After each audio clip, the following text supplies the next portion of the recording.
Whoa. I mean, great film. Thank you. Really, really good. Thank you. So let's start with your characters. Jason, I'll start with you. I play a character named Glenn Mills, who's a highly decorated sky devil. And he's a helicopter pilot who's on his way home from Vietnam, only to find out that we are going to Skull Island. And I'm not happy about it. You know, I'm thinking American cheeseburger, maybe a woman, you know, maybe a beer. But unfortunately, we're headed to this island, and I don't like it. I play Chapman, Major Chapman. He's a helicopter pilot from Hines, Mississippi. Has a wife and kid. Might not be married to her anymore, but it's by the by. Still loves them very much. He wants to go home, but at the same time, there's an opportunity to make some money, to deliver some people to a place. It seems worthwhile until, you know, a monkey starts throwing palm trees through people's windows. And then it's a problem. Speaking of that monkey, King Kong. Yes. What is it, do you think, that people find so interesting about this character, iteration after iteration, and what makes this iteration different from the ones before it? And I'll start with you, Jason. I think what makes Kong so special is the fact that he has a lot of human-like characters characteristics that you can really relate to, but at the same time has such an edge to him, you know what I mean? It's such an edge to somebody who can like flick you, like, you know what I mean? Like a match, you know? And through time, you know, he's just gotten better and better and better. And now with this film, I think he might be at his best potentially, you know? You might be right. Yeah, I think he's right. I mean, I love the way in this film, this version, we're so close to the time we're in now, right? We're not back in the 20s. We're at this time, 70s, end of the war. And we see him in his habitat, and we stay with him there. You know, we don't chain him up and bring him over on a boat, because what boat brought him over before? You know what I mean? I want to see that boat. The Titanic sank, let me tell you something. Furthermore, it's the biggest Kong ever. You know, he's a 100-foot our Kong, you know. Yeah, pretty amazing. And how would you describe Skull Island?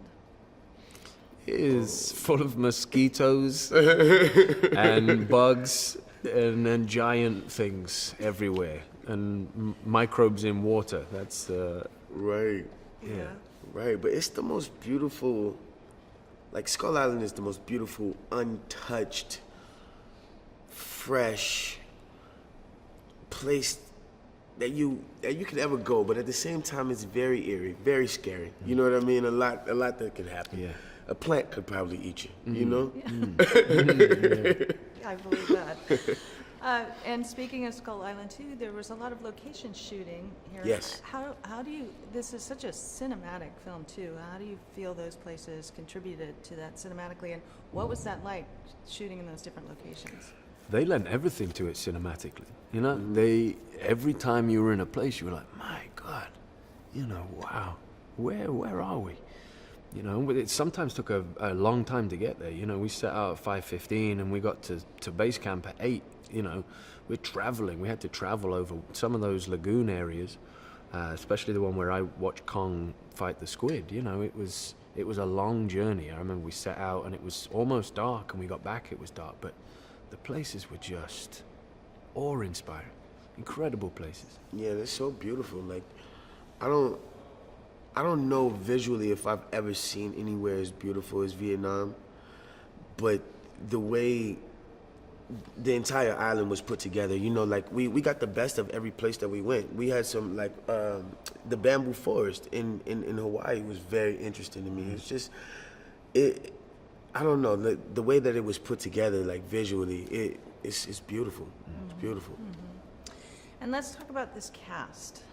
Aside from you two, there's some great other actors there, and you spent a lot of time together, obviously. Yes. So how was that? I had asked John Goodman about working with everyone. He said this is a group that you don't want to whine in front of, but he said they're a very creative group. So how was that, spending so much time with all these actors? It was incredible, especially at our level, to sit with John Goodman and Sam Jackson like here, and you just sit and you're like, do you guys like food? And they're like, well, we're people, you know, like, we're human beings, what are you talking about? And they're talking to you like a colleague, you know, you feel like a colleague of theirs, not, you know, a fan, you know, but it turns you into a fan. You're sort of sitting there and you're like, so do you like have hair? And you're looking at their hair and you're like, what am I talking about? Why am I being great? You know, amazing people. Yeah, working with this cast is like, it's really, really a real life dream come true. Like, as cliche as that may sound, like, everybody is among the elite.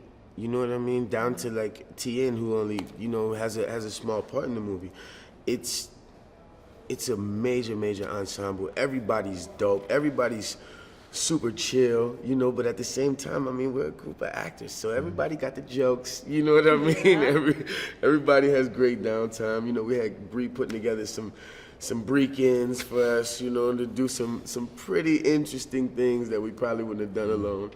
And it was a good time. Yeah. It was a good time. That's great. So, obviously, this is a big action film, but what do you hope people take away from seeing this film?